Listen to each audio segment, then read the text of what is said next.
tumitindi na po ang bakbakan nila. Talagang ito'y lalaki pa. Kaugnay po sa malaking problema ng ating bansa, yung crisis sa ating bansa na graft in corruption. Alam niyo kung bakit?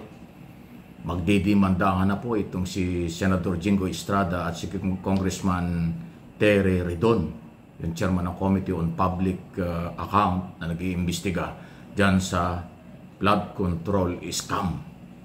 Ito po ay kaugnay ng sino ba talaga ang merong malalim na relasyon kay Engineer Hernandez ng Bulacan na ngayon ay nakakulong dahil kinontempt ng Senado at ng Kongreso. Nag-aagawan sila kasi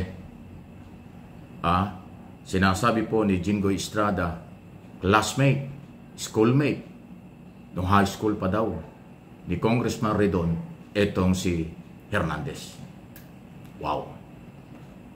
Ito namang si Congressman Redon, sinasabi niya na meron silang nakikitang ebidensya na merong kaugnayan talaga kay Senator Jinggoy Estrada itong si Hernandez, dahil umamin itong si Hernandez na naglagay daw ng 300 million project sa Bulacan si Jinggoy Estrada.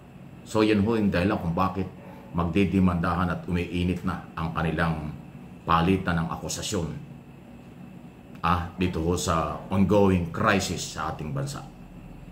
Pero alamin natin kung anong mangyayari at anong susunod na kaganapan dyan sa away na yan. Sabi ko sa inyo, talagang hugas kamay, mag-deny, magsisiraan lang sila at walang mangyayari sa investigasyon ng Senado at Kongreso dahil sila ang sangkot dito sa anomalyang ito.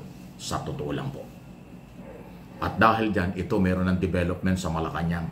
Pinirmahan na po at inlabas na ni Pangulong Marcos Jr. ang Executive Order number 94 na ito po yung nagbuo ng fact-finding committee na tinatawag na Independent Commission for Infrastructure. Fact-finding committee. Mag-iimbestiga dito ho sa bilyon or trilyon na graft in corruption sa mga proyekto ng pamahalaan. Not only flood control project, pati infrastructure project.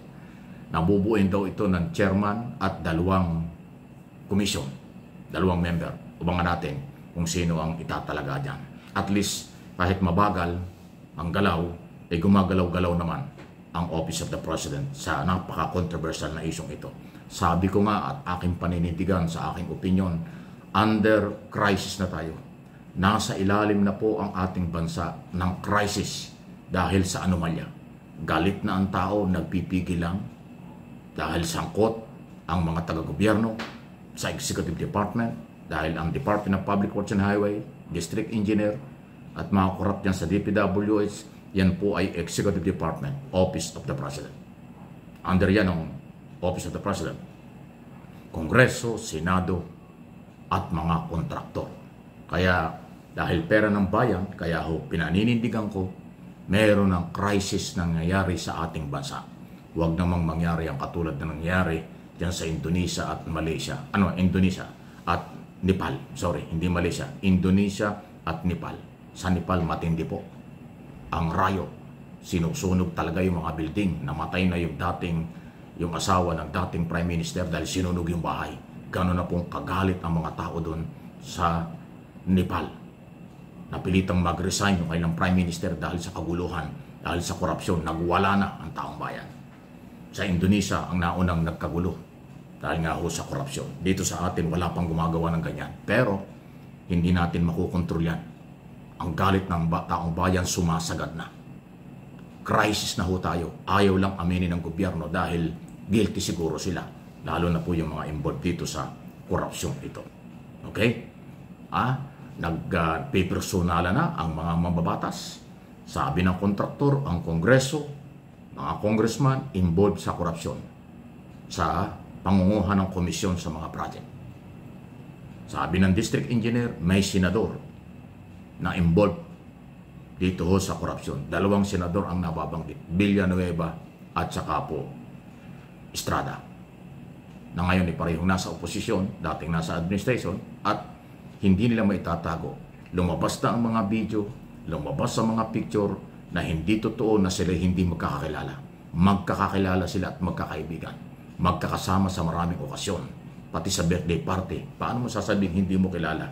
Yan si Alcantara at si Hernandez at iba pa na siyang kasakasama nitong mga ito. Yan po yung denial na hindi natin naman dapat paniwalaan. Pangalawa, dapat managot sila. Lahat ng nababanggit, hindi ko sinabing guilty na, delikadesa, umalis kayo sa posisyon. Kayo yung sinabihan ng Pangulong, mahiya naman kayo. Pero mukhang wala kayong kahihiyan, kaya nananatili kayo, mga congressman at senador. Actually, wala na si Escudero, natanggal na. Pero dapat papanagutin pa rin. Si Speaker ang dapat palitan kasi mai-influensyahan yan ang ongoing investigation. Walang mangyayari sa investigasyon sa Kongreso dahil magtatakipan lang yan. Tandaan yung sinasabi ko. Hanggat nandyan ang Speaker na hindi naman pwedeng walang kinalaman doon sa nangyayari sa Kongreso, sa budget deliberation nung nakaraang taon, insertion, graft and corruption. Pag may insertion, personal interest yan. Corruption yan. Hindi pwedeng hindi alam ng Speaker yan. Hindi pwedeng hindi alam yan ng Senate President. Kaya si Escudero, kahit tanggal na yan, dapat imbestigahan. Ay itong Speaker of the House, pinagmamalaki pa ng mga congressman. Ayaw nilang tanggalin. Kasi pag natanggal yan, lalabas talaga ang lahat. Pag nagpalit ng Speaker, lalabas at ma-identify ang lahat ng congressman o maraming congressman na pwedeng sangkot. Yung nakaraang kongreso, nakaraang mga congressman at kasalukuyang congressman.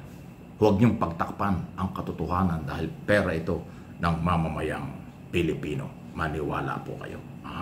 Hindi po yan biro. At latest development, masipag po si Secretary Dizon, nag-file na po siya ng mga kaso.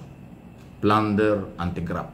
Kung hindi ako nagkakamali, nasa 18 hanggang 31 na ang kanyang kinasuhan before Office of the Ombudsman.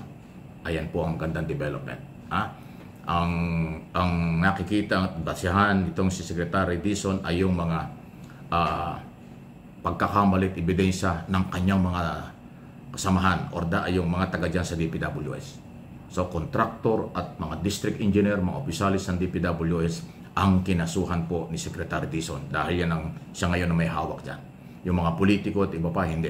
Ang iba ho ang mag-iimbestiga dyan. So, congratulations Secretary Dizon dahil ipinail mo na ang kaso.